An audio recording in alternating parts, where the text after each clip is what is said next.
15h30, hoje é 1º de novembro, dia de todos os santos. Todos os santos e todas as santas de Deus são celebrados hoje. Né? Estou aqui no quarto. Né? A internet, tem muito de tarde, a internet fica muito ruim aqui em casa. Tem que me adaptar, eu venho para o quarto que eu pego a internet lá de fora, né? Aí eu me viro, né? O importante é que a gente está aqui para fazer a live, né? Fazer o momento do bom samaritano, né? O problema é que eu tenho que ficar meio torto para eu arrumar direitinho. Oi, Fátima, paz e bem, tudo tranquilo, Fátima? Tô meio torto hoje, que aqui no quarto nunca dá para ficar muito direitinho, né? Ih, meu Deus do céu, ainda tá. Paz e bem, Fátima. Espera aí que tenho. Pronto. A gente faz de tudo aqui um pouquinho, sabe, Fátima? Aqui no quarto é tudo meio confuso. Ai, mas tá bom, tá bom. Deixa eu ver se eu consigo arrumar aqui a posição direitinho das coisas, né? Mas acho que vai dar aqui. Pronto. Pronto, me arrumei aqui. Quem mais chegou? Oi, Carla, paz e bem. Hoje eu tô no quarto, que a internet tá ruim lá na sala, né? Mas aqui no quarto tá boa. Durante o domingo aqui, minha internet fica muito ruim. Acho que tem muita gente usando, aí já viu, né? Mas tá bom, vamos tocar para frente, né? Estamos no momento do acolhimento, recebendo o pessoal, né? Para a gente poder esperar mais um pouquinho para todo mundo estar junto aí, né?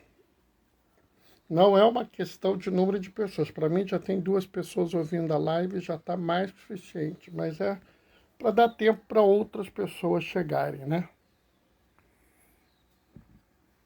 Dar um tempinho para outras pessoas chegarem, né? Para a gente poder fazer a live. Né? Vamos esperar mais um pouquinho. Né? E aí? Com você, Carla, tá tudo bem? Fátima já me disse que tá tudo tranquilo. E com você, Carla, tá tudo bem? Né? É interessante, né? Porque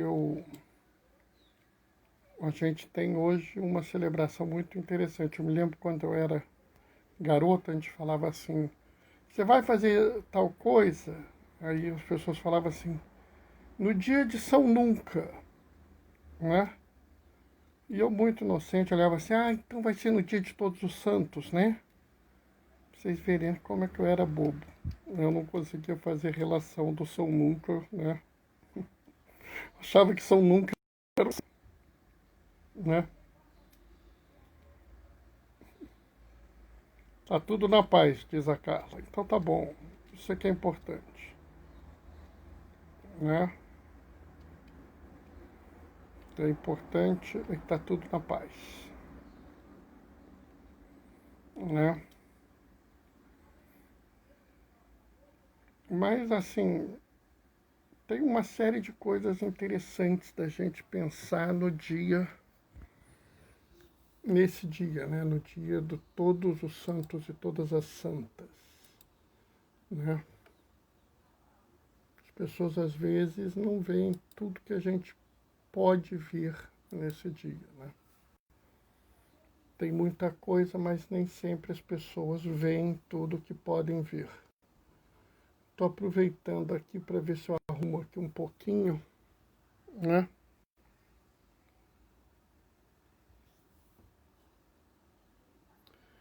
No Evangelho de hoje me recorda o episódio que vivi em Madrid, na JMJ, em 2011. Fomos perseguidos. O que houve? Eu não estou me lembrando dessa história, não. O que foi? Conta pra mim.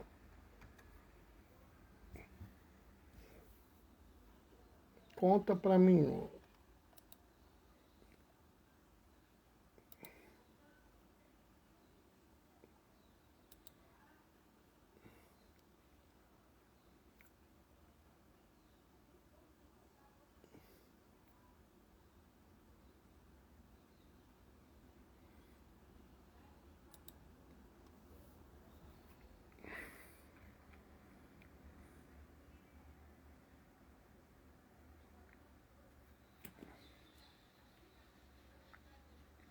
Aqui onde eu fico, né, no quarto, eu não tenho lugar para apoiar o celular, para apoiar a liturgia diária, nada. Então estou segurando a liturgia diária na mão, né?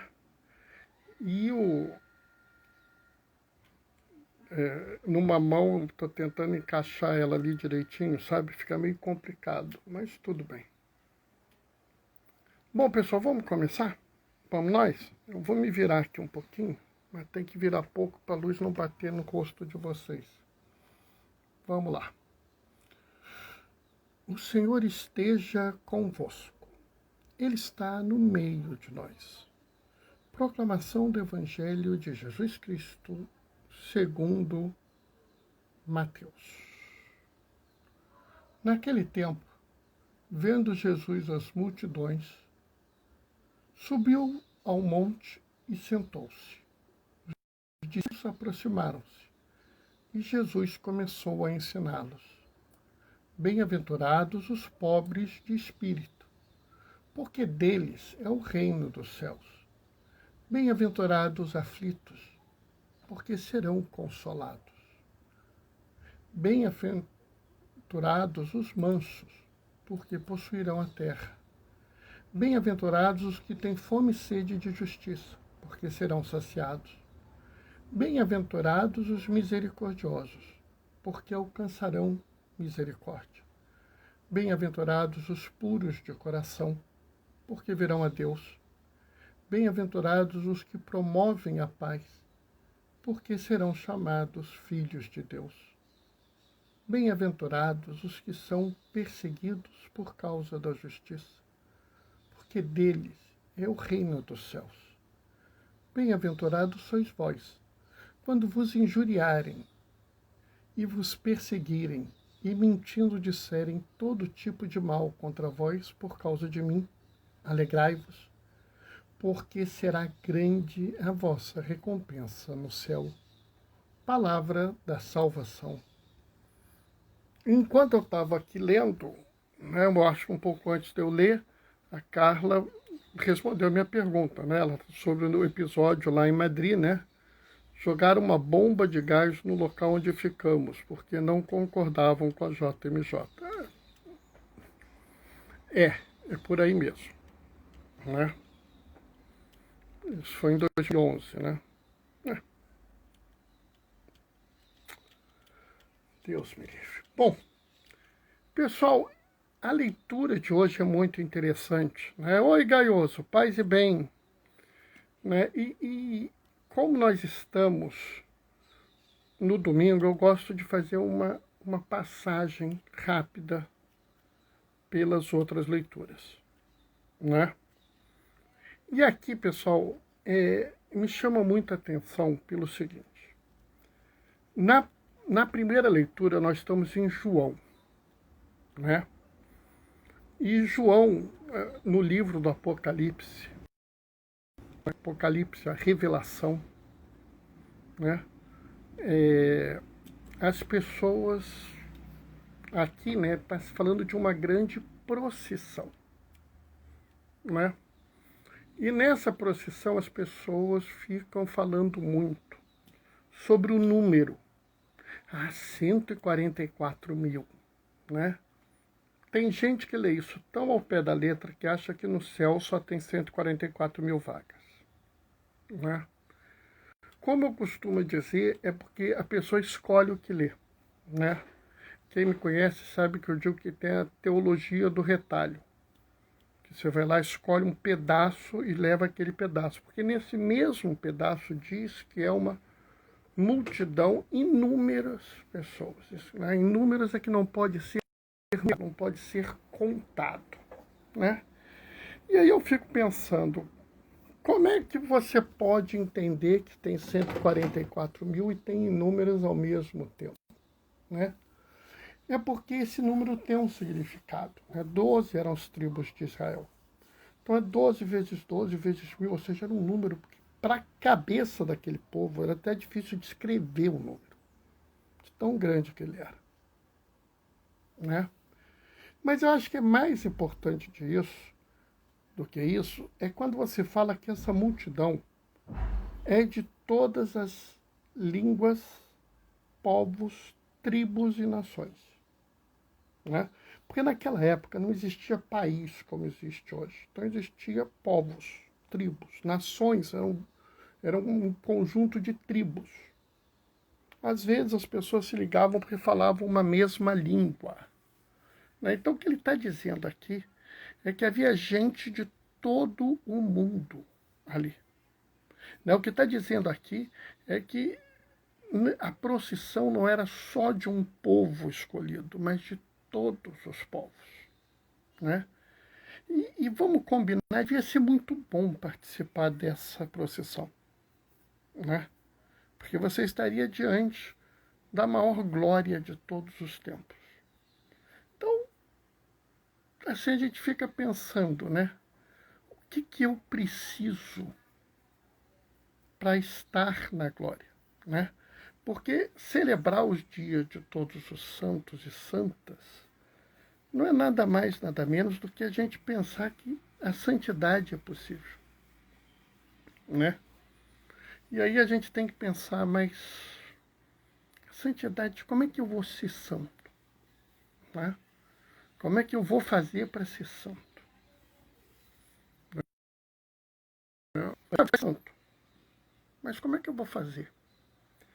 Né? E aí eu vou para a segunda leitura, né? E na segunda leitura é muito interessante, né?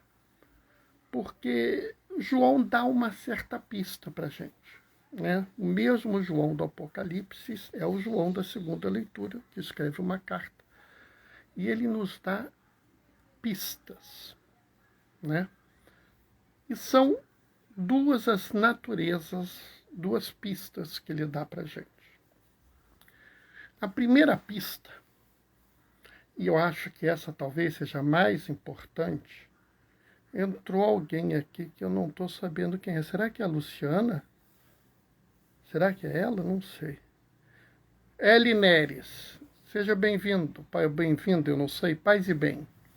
Sabe, pessoal, a primeira pista que ele dá é o seguinte: vejam que presente grandioso Deus nos deu, de sermos chamados filhos de Deus, das pessoas serem chamados filhos ou filhas de Deus.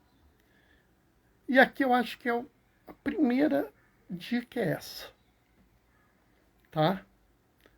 Que não é uma relação de merecimento, né? Jesus não trabalha com meritocracia. Jesus não é assim. Você fez isso e por isso você mereceu ser chamado filho de Deus. Você fez isso e como prêmio você é filha de Deus. Não, não é.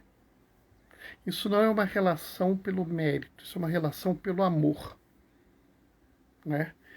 E aqui é importante a gente entender o seguinte, observem bem.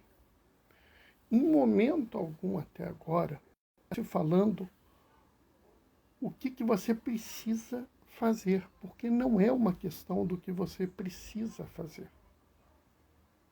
É uma relação de amor. Mas tem uma coisa que fala que é a segunda pista, e essa pista é muito importante, que é quando fala assim, chegou mais alguém, paz e bem, ele fala assim, quem espera nele se purifica. né? E a gente tem uma ideia que não está de todo errado, que é necessário a gente mudar, que a gente precisa repensar, reformular-se para ser santo, né? Mas o que significa esperar nele? Complicou, né? Complicou não. Vou explicar por que não complicou. Porque o próprio Jesus explica isso para a gente no Evangelho, né? Esse Evangelho que a gente leu hoje é o Evangelho de Mateus, né? E o Evangelho de Mateus é escrito para judeus, né? E aí é muito interessante porque o que acontece, né? Jesus sobe ao monte, ele vê a multidão e sobe ao monte para falar à multidão, né? É muito interessante porque uma figura muito importante do judaísmo também subiu ao monte. Quem foi? Moisés. Moisés sobe ao monte para falar com Deus. Jesus sobe ao monte. Estão vendo o paralelo? Para Mateus é muito importante estabelecer isso, porque na cabeça do judeu ele faz a ligação na mesma hora. Só que o judeu nota o seguinte: Moisés sobe ao monte para falar com Deus.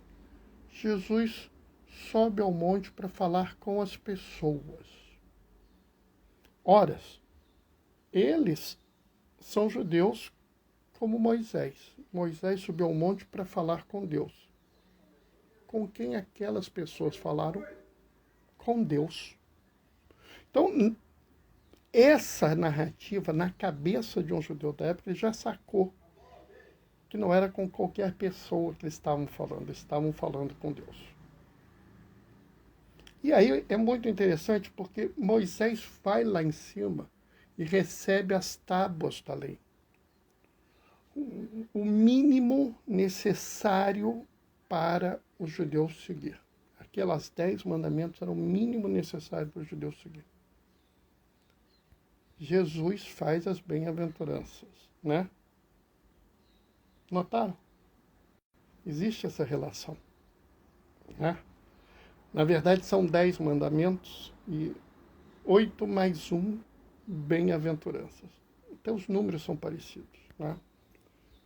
Então, o que está sendo colocado ali? Oi, Gonzaga, paz e bem. O que Jesus está colocando ali é a receita que você precisa para ser santo. O que Jesus está colocando ali é o seguinte: você quer esperar em mim para se purificar, como João vai falar? Você vai ter que fazer isso aqui, né? E sabe, é impressionante porque quando você lê aquilo, quando você lê as bem-aventuranças, você vê que elas são diferentes do que a gente pensa. As bem-aventuranças, elas são todas relacionadas aos outros. Não existe uma bem-aventurança que é própria sua, né?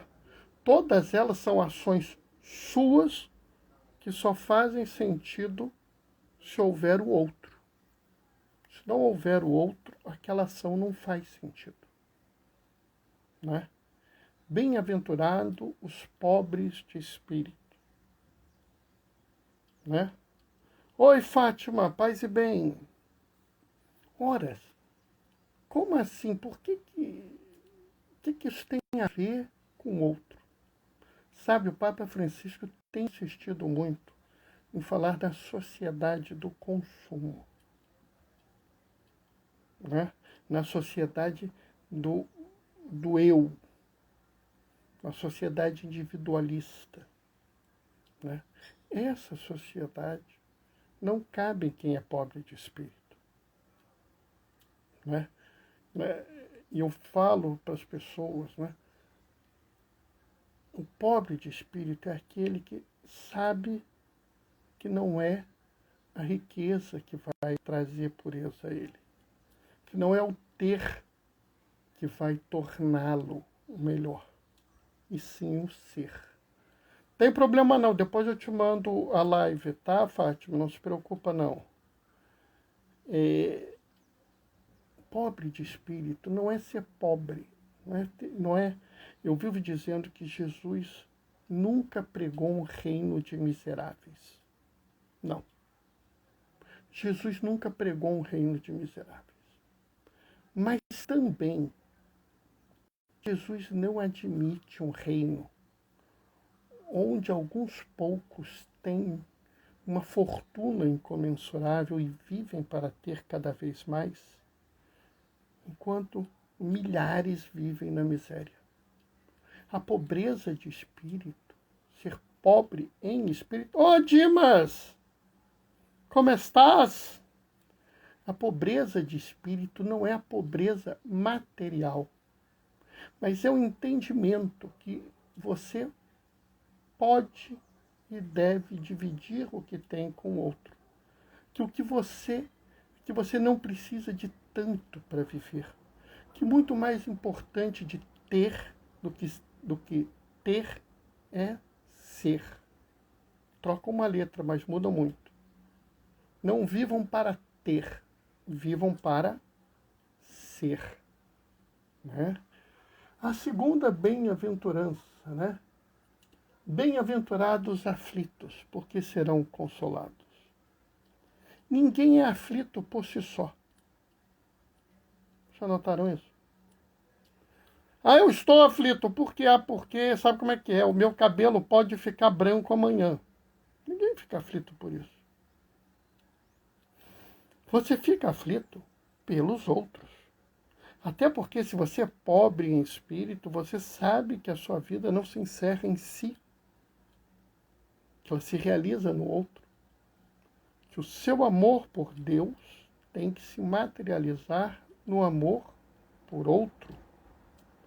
E que, portanto, você se aflige pelo outro.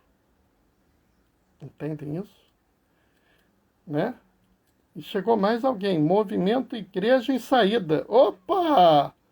Paz e bem, Movimento Igreja em Saída. Sou muito fã da Igreja em Saída. Tento sempre sair. Né? Mesmo na pandemia, eu tento ser igreja em saída. Né? Bem-aventurados os que têm fome e sede de justiça, porque serão saciados. Pessoal, nós temos que ter fome e sede de justiça. Nós não podemos nos conformar com a injustiça. A injustiça tem que nos deixar aflitos. Mas a gente tem que entender que a injustiça não é o fato de uma lei ser quebrada. Não. A injustiça para o judeu era algo muito mais claro. Era a quebra da ordem do reino. O reino dos céus estava com a sua ordem quebrada e por isso havia doença, havia miséria, havia fome no mundo. Né? Vamos nos lembrar que justiça é dar a Deus e ao próximo o que eles merecem. Dar a Deus e ao próximo conforme sua necessidade. Né? E você só vai dar ao próximo conforme a sua necessidade se você realmente for pobre em espírito. Né? A gente não tem ideia disso, mas havia, por exemplo, uma regra, uma das leis judaicas dizia assim: quando você fizer a colheita da uva na sua videira, você faz uma vez só. Você vai lá e colhe uma vez só. As uvas que ficarem não são tuas. São do pobre, da viúva e do órfão. Ou do migrante, da viúva e do órfão, depende da tradução. Porque já no Antigo Testamento a gente sabia que não podia haver fome. E se havia fome é porque a justiça foi quebrada. Né? Quando tirar o manto do teu irmão por uma questão judicial, devolve-o no fim do dia, porque é a única coisa que ele tem para dormir. Né? Onde vão dormir os pobres? Hoje eu pergunto a vocês. Né? Lá atrás, no Antigo Testamento, se dizia: garanta o manto do teu irmão, porque é o único lugar que ele tem para dormir. Isso era justiça para eles. E onde vão dormir os miseráveis hoje? Na rua? Isso é injustiça. Nós temos fome e sede de justiça. Nós seremos saciados. Né? Outra. Bem-aventurados os misericordiosos, porque alcançarão misericórdia. Nós vivemos num mundo que prega o rancor, prega a vingança. E o que nós oferecemos em troca? A misericórdia. Lembrando que a misericórdia não é por merecimento. Tá? Ah, fulano não merece o meu perdão. Eu não estou pedindo que ele mereça, eu estou pedindo que ele seja misericordioso. Mas, Bernardo, não ganhamos um grande presente de Deus, chamados filhos de Deus? Eu já não disse que a nossa relação com Deus tem que se espelhar na relação nossa com os nossos irmãos? Então, que nós digamos: meu irmão, minha irmã, eu te perdoo, eu te acolho. Ah, mas ele tem tal pecado, eu te acolho. Mas ele é muito errado na vida, eu te acolho. Diácono, ele não vai mudar, diácono, ele não quer mudar, eu o acolho assim mesmo. Eu tenho ele para perto de mim. Porque ele é importante, independente de qualquer coisa. Ele é digno de cuidado, proteção e amor, independente de qualquer coisa.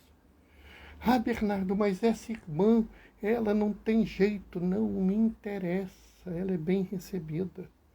Aliás, o ideal não é nem que ela seja bem recebida, o ideal é que eu vá ao encontro dela e diga: vem para perto de mim. Eu não devo esperar que ela venha até mim, eu devo ir ao encontro dela. Entendem? Né? Mas, Bernardo, será que é assim mesmo? Né? É assim mesmo. E nesse mundo perverso, nesse mundo maldoso, que tanto nos oprime, que tanto prega a dureza, que tanto prega a maldade, que tanto prega eu vou me dar bem, azar o do outro, qual é a nossa resposta? A pureza. Para todo aquele que quiser fazer mal a nós responderemos com o bem. Todo aquele que quiser nos destruir, nós vamos responder com amor. A todos aqueles que nos ofenderem, nós vamos responder com perdão. Nós somos puros de coração. E a pureza do coração é uma das características da pobreza no espírito. Entendem? Bem-aventurados os que promovem a paz, serão chamados filhos de Deus. E, pessoal, nós temos que promover a paz. Nesse mundo onde as pessoas falam em guerra, onde as pessoas falam, comigo é assim, bateu, levou. Né? Não é que o pessoal fala?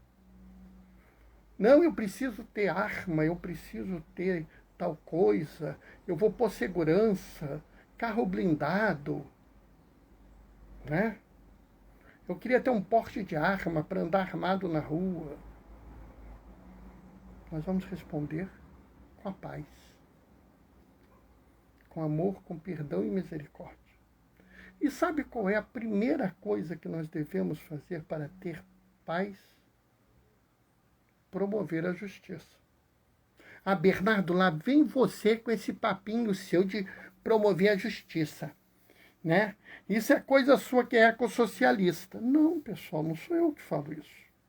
Quem fala isso é Isaías. Isaías fala claramente: a paz é fruto da justiça.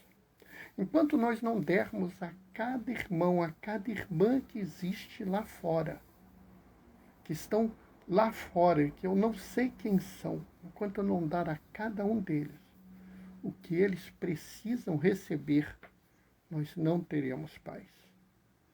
É claro que ao fazer isso, talvez a gente não possa ter tudo que a gente quer. Por isso que eu digo, nós não devemos querer ter, nós queremos dever ser. Nota, entendem isso? E é claro que quando a gente faz isso, a gente vai incomodar o mundo, né? As pessoas vão olhar e falar assim: não, não pode, isso está errado, você isso, você aquilo, a gente vai incomodar os outros. Mas, pessoal, é assim mesmo. Jesus veio ao mundo para causar divisão. A presença de homens e mulheres no mundo que se importam com o outro. A presença de homens e mulheres no mundo que acham que o outro vale por ser outro. Que uma pessoa é digna só por ser pessoa. E por ser pessoa merece todo o respeito. E tudo que ataca a dignidade é em si errado e deve ser revertido. Essas pessoas vão gerar uma profunda revolta nesse mundo que a gente vive hoje, que é o mundo do poder, da violência, da força, né? Um mundo que oprime a todos para ter, não interessa o que acontece. Então, esse mundo que nos oprime, esse bando de gente que quer libertar o mundo dessa opressão do consumo, da posse, da força, do poder, né? Porque foi para a liberdade que Jesus nos libertou.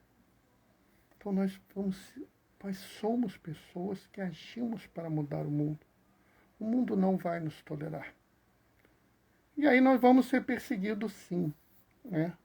Vai ter gente que vai nos perseguir e não tem jeito, nós seremos perseguidos. Só que, pessoal, alegrem-se, alegrem-se, festejem, comemorem a perseguição. Não porque vocês gostam de sofrer, não porque vocês acham bonitinho isso, não é por isso, não. É porque quando nós formos perseguidos, nós estamos ganhando o nosso lugar lá na procissão dos incontáveis, na procissão que teremos pessoas de todas as línguas, povos, tribos e nações. E um deles será você. Amém? Bom, pessoal, era o que eu tinha para falar hoje, né? Fiquei muito contente de ver o José Dimas, meu querido. A gente não se vê desde a Jornada Mundial da Juventude aqui. Gosto muito de você, Dimas. Estou com saudade, né? Tive a grata surpresa também de ver o movimento Igreja em Saída. Sabe o movimento Igreja em Saída? Quem me conhece, quem frequenta as minhas lives, sabe que eu sou muito a favor da Igreja em Saída, né? Eu, inclusive, nas minhas reflexões dominicais, sempre falo assim: quanto a nós, vamos sair no mundo. Porque eu acho que é essencial, pessoal, né? O grande caminho de santidade é o caminho daqueles que saem ao encontro do irmão. É o caminho daqueles que amam o irmão, amam a irmã, independente de qualquer coisa, antes de qualquer outra coisa. Tá? Às vezes somos perseguidos simplesmente por ser católicos, sinal de que estamos no caminho certo. Concordo, né? Concordo. Né? A gente tem que parar de se preocupar com isso, né? Às vezes a gente faz algumas coisas e as pessoas olham assim: Bernardo, isso vai dar confusão para o teu lado. Bernardo, você não podia fazer isso. Se isso chegar no ouvido de alguém, isso vai dar problema. Eu viro para as pessoas e falo assim, eu sei em quem eu depositei a minha esperança. Né? Entendem isso? A gente tem que parar de ficar com esse negócio. Não, porque a gente é perseguido. Glória a Deus. Né? Olha, os santos da minha devoção, todos foram perseguidos. Todos. Todos eles. Né? Dom Oscar Romero, inclusive, que é um santo maravilhoso, não só foi perseguido, como foi assassinado na missa. E cuspiram no corpo dele. Os caras que atiraram nele durante a missa, do momento da consagração, ainda cuspiram no corpo dele. E daí? Qual o problema? Né? Eu acho que a gente tem que parar de achar que a gente tem que viver, assim, uma vida... Ninguém deseja sofrer. Eu não quero sofrer. Mas eu também não quero ter problema. Eu não vou me perturbar com isso. Eu estou mais perturbado com meu irmão que dorme na rua do que alguém reclamar comigo. Eu estou mais preocupado com meu irmão preso que não recebe o remédio, não recebe a comida, que vive numa cela superlotada, do que se alguém vai falar alguma coisa de mim, do que se alguém vai atacar a minha rede social. Né? Estou nem aí. Eu estou preocupado com meu irmão. Se a gente não tiver fraternidade, pessoal, a gente não tem santidade. Entendam bem isso. Ou nós somos fraternos, ou nós vemos em cada pessoa que tem no mundo um irmão e uma irmã, ou nós não teremos santidade. E o que vier a partir disso, para nós é lucro. Jesus, Estevão, Lourenço, João Bosco, Penido Burnier, sim, claro, todos eles, concordo plenamente. Né? Não tem problema nenhum, a gente está aí para isso mesmo, Gaioso. Né? Eu me lembro muito, agora no sínodo, há um ano atrás, Papa Francisco deu autorização para iniciar o processo de Padre Josimo. Né? Eu conheci Padre Josimo um mês e pouco antes dele morrer. E ele já tinha sofrido 2 atentados. Né? E Maximiliano Kolbe, outro, muito bem lembrado. E aí um colega meu perguntou, você não tem medo de morrer, não? E a frase dele foi maravilhosa. Ele falou assim, eu não desejo morrer, mas eu não posso me calar. Eu não posso permitir a injustiça que está acontecendo na minha paróquia. Então vou lutar pelo que é justo. Né? Eu estou em paz, só tenho preocupação com a minha mãe, porque eu sou filho único. Mas eu tenho certeza que a minha paróquia cuidará dela. Né? Aí um tempo depois, Josimo não volta. Volta a mãe de Josimo com a camisa perfurada e ensanguentada pelas balas que o mataram. E ano passado, o Papa Francisco autorizou a abertura do processo dele. Pessoal, mas Padre Josimo podia estar vivo até hoje. Bastava ele ter agido sem se preocupar com a justiça, sem se preocupar com o irmão. Mas isso não é a atitude de um santo. Todos os santos são preocupados com o irmão, bem-aventurados que têm fome e sede de justiça, exato. Né? São Vicente de Paulo, o que ele fazia? Né? São Francisco de Assis, o que ele fazia? Todos preocupados com o irmão e com a irmã, todos fraternos. Né? Me mostra um santo que não era fraterno. Me mostra um santo que não se preocupava com o outro, mais até do que consigo próprio. Né? São Damião de Molokai foi para a ilha Caixão, foi para a ilha onde se segregava todos os leprosos e morreu de lepra. E quando ele pegou lepra, já tinha o tratamento. Então ofereceram, a gente pode tratar o senhor. Ele virou, mas vocês vão tratar todos da ilha? Não. Então eu não concordo com isso. Morreu de lepra. Porque se não há tratamento para todos, ele não vai usar para ele. Isso é ser pobre no espírito, né?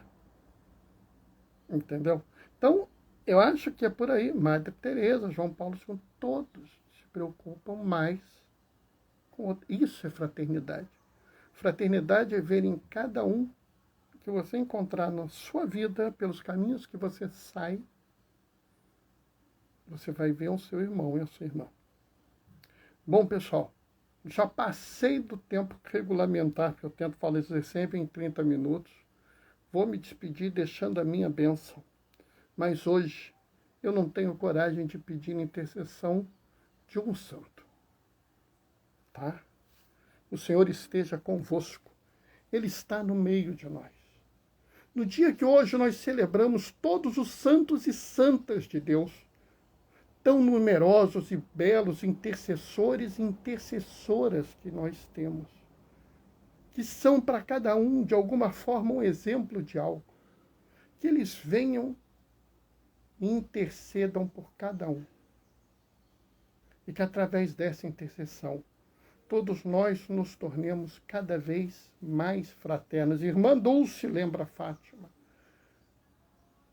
E que pela fraternidade nós recebemos a bênção do Deus Todo-Poderoso, cheio de amor e misericórdia. Ele que é Pai, Filho e Espírito Santo. Os que podem permaneçam em casa. Os que não podem se protejam. Todos usem máscara. Isso vai passar. Até lá, fiquem protegidos. Amanhã, 15h30, a gente se encontra de novo. Tchau, tchau, pessoal. Grande abraço. Glorifiquem o Senhor com a sua vida, indo ao encontro e amando o seu irmão. Até amanhã, 15h30. Tchau, tchau.